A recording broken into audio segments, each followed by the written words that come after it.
Good morning, everybody.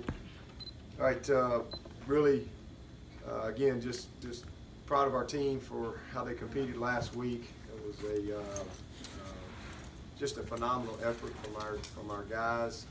Tremendous perseverance and leadership, and will to win. It was just awesome to be a part of it. And really, I think, one of those moments that you probably look back in your season when it's all said and done. And as a coach, it's really neat because there's just certain times when you go, you know what, boy, you almost can just, it's like your kids on the growth chart, used to always have a little growth chart hanging in Clay's room, and we'd take everybody in there and you mark it, and then you'd mark it, and it was just like, sometimes you don't really see the growth as quick because you're so close to it, but that was one of those moments where I'm like, man, we really grew as a team. And so just special to be a part of it, and love where they were last night, coming back in here and getting focused on another division challenge, going back on the road, be our third road game in this first half of the season, and we got an open date next week, so man, just got to do everything that we possibly can do. First of all, to get better, to improve, but to just try to play our best game and create great confidence and momentum going into the halftime of our season. And because I know that the guys will be excited about that little break, but also opportunity for us to really formulate all the things that we need to do to give ourselves a great chance for the second half. So this week is really critical in a lot of ways on getting our team better. Another big challenge. Wake Forest, Dave's done a great job. They're 3-2. They got 2 tough losses. They lost a 1-score game to a really good BC team, and then they lost to Notre Dame, who a lot of people think may be one of the best teams in the country. They're top 3 or 4 or 5 teams. So that's who they lost to, and they put 27 points up on Notre Dame, excuse me. So they're 3-2, and for them, they've got 1 division loss. So obviously, they don't want another one. And this will be we get everybody's best effort. That just kind of comes with the territory. But they're a problem offensively. They're doing some great stuff, scoring 38 points a game. I think they're second in the conference in total offense. They run the ball. They're rushing for 244 yards a game, and they play. Syracuse. Well, I told y'all there's up tempo. Then they were lightning. I'm not really sure how to describe Wake Forest. I don't even really know how to get their plays called, to be honest with you. They're so fast. It is so fast, and it's all built off the run game and the RPOs and the screens, and then this little quarterback they got is a baller. He really is. He's going to be a problem for a while. He's a young player, but he is a tough competitor. Has a really good feel for what they're asking him to do, and they're very unique. It's almost like you're playing Georgia Tech again, but with a different style of play. They're very, very unique as far as how they run the action game. You'll see that when you watch the tape or you watch the game, and it's very slow developing. It's a lot of times this quarterback's all the way almost into the line of scrimmage, and then he pulls the ball, and it's a pop pass. They got 1 million pop passes, so it just really stresses you defensively to have great discipline. You've got to do a great job with your gaps. I think they coach very well, and their players understand where they're not fitting, where you're not fitting the gaps properly. And what their plays do to create those problems. So it's a big challenge. They're getting that number 7 back this week at wideout. Number 3 is a really good football player. He leads the ACC. I think he's like 111 yards a game. He's averaging about 9 catches a game. That's Tim Bray. What's up, Tim? Holy cow! I saw you. But anyway. Didn't expect to see you. Good to have you back, man. All right, maybe we can get some normalcy around here now. Back around. Anyway, I think his name's Gorsuch or something like that. Dortch. Yeah, Dortch. That number 3 though, he's a baller, quick, and like I said, leads this league. He's got a ton of catches. I think he leads them in touchdowns. He also leads the league in punt return. He's right at 17 yards of return. They've got 3 punt returns for touchdowns. I think they blocked 1 as well. So this is a really good player, and they have found some ways to score. So offensively, they're a big challenge. And you look at the statistics, show that. I mean, they're up there near the top and everything, but schematically, handling the tempo and getting lined up and some of their unique formation, especially when they line up into the boundary, it creates some problems. Something we really didn't do a good job of last week as far as lining up some of the stuff where, you know, our guys didn't recognize a couple of the formations. So, and then defensively, you know, that Zeke Rodney from up there at South Point, he's not very tall, but man, he plays big. He is a high motor, high intensity football player. They've got some unknowns. I mean, it seems like every other week here we're getting into a situation where there's just some unknowns, not quite to the extent of Texas A&M, but you know, so they made a change at D coordinator just a couple weeks ago. We really only got 1 game, so who knows what we're going to see. So we got to be prepared for what we've seen them do and what they've prepared to do, but also kind of anticipate a little bit on what they may do with somebody new calling it. But last week we didn't really get a lot. They kind of outmanned Rice. So there'll still be some unknowns for us going into this game, and we'll have to make good adjustments and really get a feel early on exactly, you know, how they want to play us, what their identity is going to be. But they're a good football team. And again, Dave has done a tremendous job. Gotten better and better each year, and you know, we're excited about the challenge. Coach, Trevor did pretty much everything he'd normally do at practice last night. He did. I think I saw him slide feet first for the first time on Saturday for that first down, but then of course later he kind of reverted back. He's kind of out of control. Is that something that you talk to him a lot about, sliding feet first, and will you coach him to do that going forward, especially given your situation at quarterback? Absolutely. You know, I mean, we run our quarterbacks. That's what we do. So our quarterbacks have to be a part of it.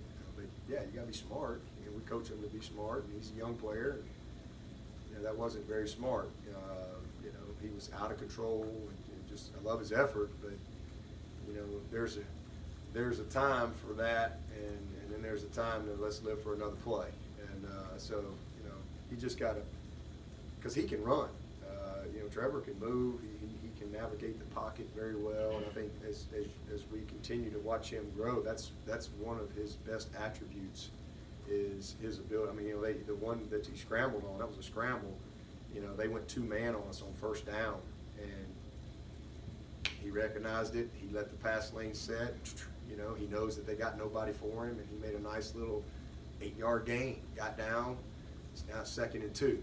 And that's what good quarterbacks do. You know, you got great recognition that way, and he's got the ability to make you pay if you give him some of those advantageous opportunities to run. And then he can extend plays, but that was a breakdown in the play. He's expecting protection, and we didn't set the edge the way we needed to, and it gets it just was a bad decision on his part. So yeah, he'll learn from it moving forward. Was it more of a concussion issue or a neck issue after you've had a chance to evaluate? They felt more of a neck issue. You know, it was kind of he got the crap knocked out of him, and you know, so I mean, it was head and neck, and like I said, you know, he had some pain, and you know, they have a whole protocol of all that stuff, and I mean, it's, you know, you get put in concussion protocol, you know, for anything that creates a symptom. You know, it's just not something that you mess with. And so, I mean, like I said, told you all the day, he wanted to come back and play the second half, but you know, it was just don't know. So they did not feel comfortable, especially with what the pain he was having in his neck. And but he really responded well after the game, and you know, they put him in the protocol, and they have all there's a metrics or whatever. I have no idea what they do. But, he was really good Sunday, that night, Sunday, and then same thing yesterday. Came in and worked out Monday morning, and looked good last night. What was your assessment of how he played before that? Played well. He played well. He was 60-something% completion. I don't remember exactly, but I want to say he was, I don't know, what was it, maybe 10 or 15 or something like that, or maybe a few more attempts than that. But 12 or 17 or something like that. But he had a good game. He missed a couple throws that he would like to have had back. I think he was just a little amped up, but he did a nice job.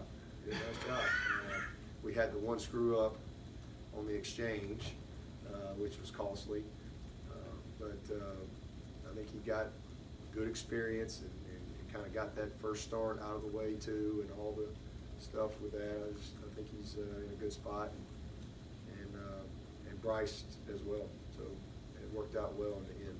Dabo Dortch lines up in the slot, just going to put a lot of stress on the safeties and the linebackers, and Isaiah Simmons specifically in this game. You guys got a plan for this guy? Yeah, we got a plan, and we got to execute the plan, but we definitely got a plan, no doubt. But he is a really good player, especially, again, there's a lot of times that the ball's getting thrown and the quarterback is a yard and a half, 2 yards behind the center.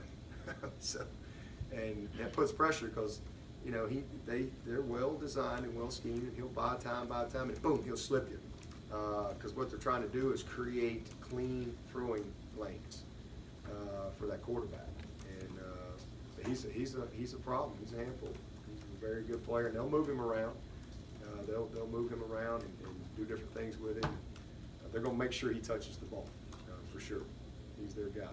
What's the biggest difference between this Wake Forest team and previous Wake Forest teams?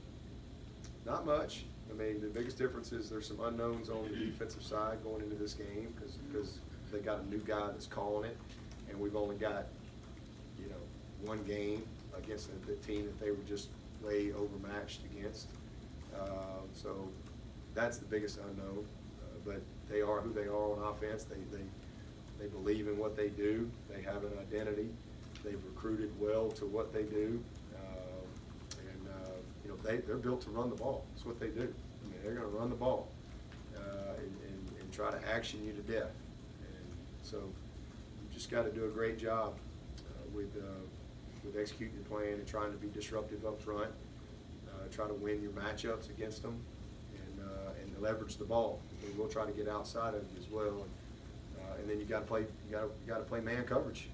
You got to be able to play man coverage and win the matchup. Is substitution even more of an issue with them than Syracuse? Seems like they don't sub a lot on offense. Yeah, You got to be able to get your hand down quick, get the signal in quick. Because, like I said, sometimes they're snapping. I don't even know how they got the play called. But most of what they're doing is built in. You know, and this quarterback is really confident, really schooled up in what he's looking at. And then they just do a nice job. You know, I mean, I know they're -3, I think, in the turnover margin, but they do a nice job with the exchange and the timing of, you know, hey, you got it, I got it. I mean, they have a good feel for that. It's kind of a unique tempo, the way the back, you know, he's not just a downhill guy. It's just kind of like golf cart speed, you know, and just trying to just create gaps, you know, in your defense, and then he hits it or he pulls it. So there's just they're very well coached, and they do a great job of teaching their scheme. Do you have to see Trevor, like timeline-wise, for him to go Saturday at Wake, or do you expect him to be able to play? Oh, I definitely expect him to be able to play. I mean, like I said, that's why I put him back in practice last night. And you know, I don't see anything a reason why he wouldn't. Coach, going back to Dortch, he and Kayvon Wallace went to the same high school. Was he ever a guy that was on y'all's radar when you were scouting Kayvon? No. That doesn't mean that he's not a great player. Just, you know, a lot of times for us, if you don't know, I mean, we might. What year is he? He's a redshirt sophomore, so third year. Whoever we recruit, then a lot of times we'll have our number committed already. You know, early. We weren't on Kayvon. We weren't on Kayvon until January. I didn't know who Kayvon Wallace was until 2 weeks before signing day. But that was because we didn't have scholarships for DBs that year. And, you know, all of a sudden we had like 4 guys leave after that first national championship game, because I have to count on them coming back. And they decided to leave, so we ended up having some spots, and we were able to go get Nolan Turner, who's really turning into a great player for us. We were able to get Isaiah Simmons out of Kansas, and we got Kayvon, and then we got Trayvon Mullen. That was our 4. So, you know, we hit it out with a home run in January on those guys.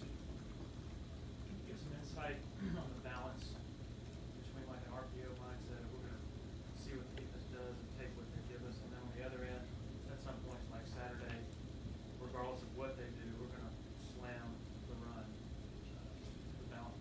Yeah, well, I just think that some of our best plays were RPOs last week, and just once we got the run game going, the action game, we had a couple just pure action calls, and then we had some really good RPOs where we pulled it. And even the touchdown to the one that Travis broke on the right side there on our sideline, toward the one before the last, that was an RPO.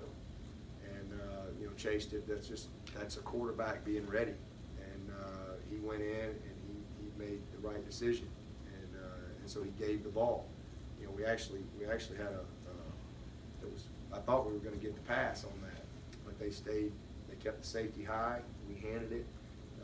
Travis was able to bounce it and make a guy miss, and it was a touchdown. So, but it starts with the quarterback making the right decision, first of all, and then, but.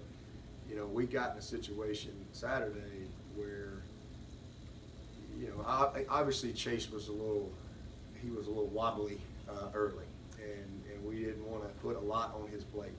I just felt like we had to find a way to just force. And I thought we were just better up front. I thought we were better on the back end, and that if we could just get to the second level, we could get positive yards and stay on schedule. And so just a matter of, you know, stopping some of the negative plays and critical mistakes. And so we just forced the issue. And if you watch the tape, that's why there were some plays where they had guys there. They just couldn't tackle us. Our guy was better than their guy. And when you're playing really, really good people, that's not always the case, you know. And so you have to, that's why you want to have balance in your offense. And you want to be able to take advantage of what they give you, and we've always done that. But Saturday it was a situation where I felt like we was putting too much pressure on Chase early.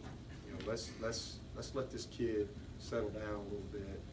You know, especially after he threw the pick. You know, TJ ran a good route. You know, he just made a bad throw, missed the little quick out cut. I mean, so we're getting off schedule. You know, trying to run our offense, and it just really was a reflection of just him, just kind of first time playing in that situation. But as we got the run game going, and so we just started changing it up. We just gapped them, and then we zoned them. We just kept a good mix going, and our guys did a great job. We had some really good blocks up front, and some really good blocks at tight end, and some really good blocks at wide out. It was just a mindset that I think everybody took on that, hey, if we're going to get it done, and the backs knew that, you know, I told them, hey, you guys, we're going to have to get it done. Let's go. And so everybody took great pride in that. And then once we kind of settled in a little bit, and when we had to have it, and you saw that when he came back and he threw 2 strikes in a row to Justin Ross. I was like, all right, this kid's, he's kind of got his, all right, Chase is back. All right, we got Chase Price now. We got the full guy out there, and so that was critical for us. But you know, it's just sometimes that you got to find a way, and we went with what we thought was best, and put it on the guys up front and their backs. We kind of took a lot of the options away from the quarterback. But when we're at our best, that quarterback is armed. Some of our best plays, and listen, we've played 5 games, and right now after 5 games, we're a career. This is the all-time career high for yards per play. I mean, we're averaging over 7 yards a play, which if the season ended today would be the all-time high in the history of Clemson football. So we've been unbelievably explosive. You know, and even Trevor. I mean, Trevor's played 4.5 games, and he's like top 10 in the country. I mean, he's done a nice job. He's the reason for that. And one of the reasons for that explosiveness, the way our backs are playing. We just got to clean up some stuff. You know, stupid penalties, stupid turnovers, costly critical errors, some technique things fundamentally that we got to do a better job, especially on some of the twists up front. Just recognition of a few things. I mean, we're really that. I mean, we're like right there from I think being special on offense. So we haven't even scraped the surface of what I think that we can be, really on either side of the ball. But we're 5-0, and we're a work in progress. But we're getting better, getting better. Going back to the run game, Coach, the offensive line play on Saturday was something that a lot of people pointed to. Can you point out you guys in that offensive line? Yeah, I think we played 8, and 6 of the 8 graded a winner, and had a winning grade. So I was really proud of them. I mean, and then, you know, again, Tremaine Ankram's gone the second series. Pollard's got to go play tackle. He hasn't played much tackle this year. He's practiced, and now you got Cade in there. Now we got Cervinka having to play a lot. I think it was, as it all turned out, it was great, especially for Gage, for him to have to go in and play so well. I mean, he really played well outside of jumping off sides. He played some good football. I just think their confidence is growing right now, but we just got to improve some technique stuff, some recognition stuff, some just base fundamental stuff on a few things that you know we've done that we got to clean up if we're gonna be special on offense. And the guys are taking pride in that. They know. I mean, we watch the tape. It's just some things that they're just going crap, you know, and they want to improve, and we will. But I'm proud of those guys. I think John Simpson is really taken off. He didn't play well. I think it was an A&M game. He really did not play well. But since then, he has really become steady and consistent. Of course, Mitch, he was ACC Lineman of the Week. I mean, you just kind of know what you're going to get with him. I mean, he's as steady a player as I've ever coached. You know, Fauci has come on and has played well. You know, we've been kind of rotating guys at guard a little bit, developing some depth there. I think Bachhorst went in there on that last drive and played a few plays, and Bachhorst did a great job. You know, he didn't flinch. So I think he's a kid that's really coming on. So, you know, it's a good situation. And then our versatility came through for us. You know, Robbie does a good job. I mean, we make those guys cross-train, the guys who can. Jackson Carman has gotten some good experience. In the first part of the season, he didn't get in there Saturday, but he's got some good experience. His confidence is growing. What a player he's going to be. So I like where we are up front. When you're talking about balance, you know, Mike Leach describes balance as getting into both your inside, outside receivers at equal rate. Some people talk about balance, you know, equal running and passing. What does, you know, balance on offense or defense mean to you? At the end of the season, when you look at us, we had some semblance of balance. There's going to be some games where it's going to be out of whack a little bit, but balance to me is having an offense that has the ability to take what they're going to give you. They can't defend everything, and so you got to be good enough to exploit their weakness, the weakness of the defense, and then, you know, be good enough at times to run it when everybody knows you're going to run it. So I think that's the type of stuff that leads to balance, and be able to throw it, you know, when everybody knows you need to throw it. So to win a game, and I think when you can do that, you have the ability to win either way. When it's all said and done, even though some games one way or another, you got pretty good balance in what you're doing at the end of the year.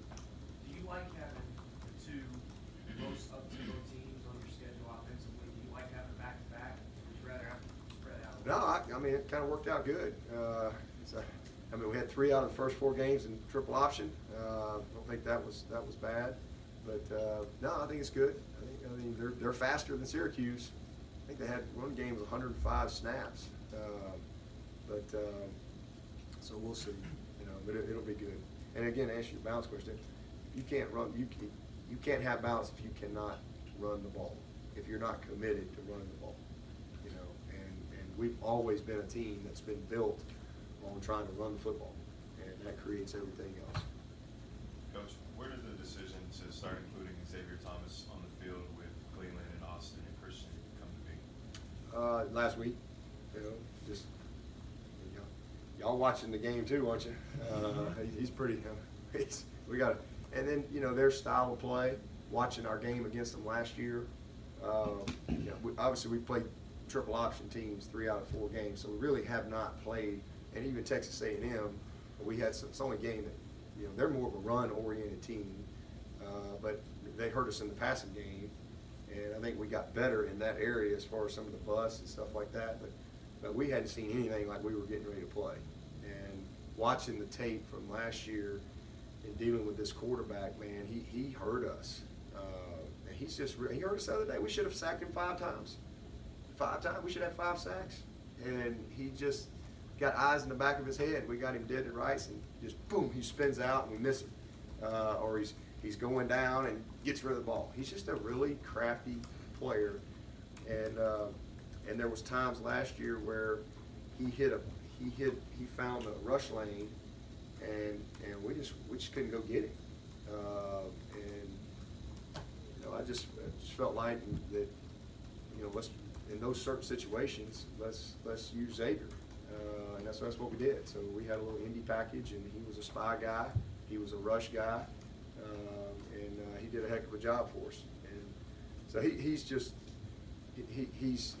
taken off like a rocket ship. I mean, and I thought we probably did a poor job of rotating our guys last week. I mean, he played a lot, but he needs more reps, because I thought Clee and Austin got a little tired. They played 60 snaps or more, and I felt like there was a couple of plays where I saw a little bit of fatigue. That's a lot of snaps, especially when you're playing a up-tempo team and you're running all over the place. The ball's on the edge. I mean, the quarterback's running around. So I'm glad that we were able to get him in the game. And I mean, that kid he's not a complete player yet by any stretch of the imagination, but he plays full speed, and his first step is special. He's 260 pounds. He's a good tackler. And he knows how to go get the quarterback. So I think you'll continue to see his opportunity increase because he's earned it, and we're starting to trust him more. Y'all haven't faced much drop back at all. Do you think that face more over the course of the season he's going to be more of a... Oh yeah. I don't care what we see the rest of the season. He's a football player, and a really good one. So his opportunity will continue to grow because he's productive. He's productive. How's Trayvon coming along, and do you know yet if he'll be able to go Saturday? He's coming along good, and like I said last night, I expect everybody to be able to go at this point. One last one here in the back. Coach, I understand the surface raising. Hello, by the way. Man, where were you last week? Is there something I'm missing this week? Sorry, man. Good news. I understand the surface reasoning for your comment about the growth chart. Third string quarterback wins the game Yeah. before you come back behind. To avoid no set and all that. But you got guys that are playoff season. You have national champions on your roster. So what is there that we don't see from the outside that made this a growth chart option for the coach? Well, and it wasn't just the 13 quarterback. Like I said earlier, it's Tremaine gone, Pollard out, Swinney Kincaid playing to win it type deal. Mark Fields is out. Trayvon Mullen, our starting corner against an NFL quarterback, is out.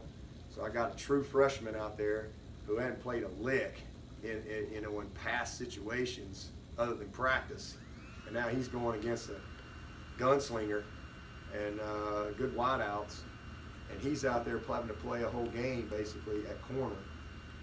So there was just a lot of that, in our team. It was awesome. Not to mention, just the drama of the week and all the distractions and all that stuff. So I think every team you know, there's this galvanizing moment usually, but every team has a different chemistry. The chemistry and the leadership of your team are the two most underrated things in football. You know, everybody just looks at them and they go, "Ooh, man, they're really talented. Oh man, they got all these guys back," or whatever it may be, and that's great. But chemistry and leadership and morale, those are very undervalued aspects that a lot of people don't think about, and that really truly determine the type of season that you're going to have. You know, you can't just be talented. There's a lot of talented teams out there that they have underachieving seasons because of those reasons. Maybe their chemistry's not very good. They're not a very selfless team. You know, their commitment's not what it needs to be. They're distracted. You know, they're looking at this and looking at that. You know, whatever it may be. Maybe they don't like each other very well. There's the leadership's not very good. The best players on your team, you know, aren't committed like they need to be. And so I've been a part of all of the above throughout my career, that's for sure. But, you know, this team's a special group.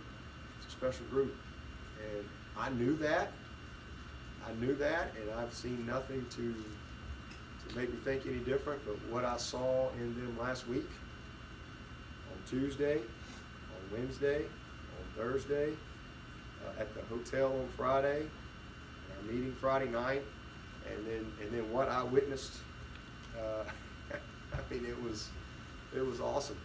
It was awesome. And so it literally was, I was like you're physically able to watch them grow 3 inches.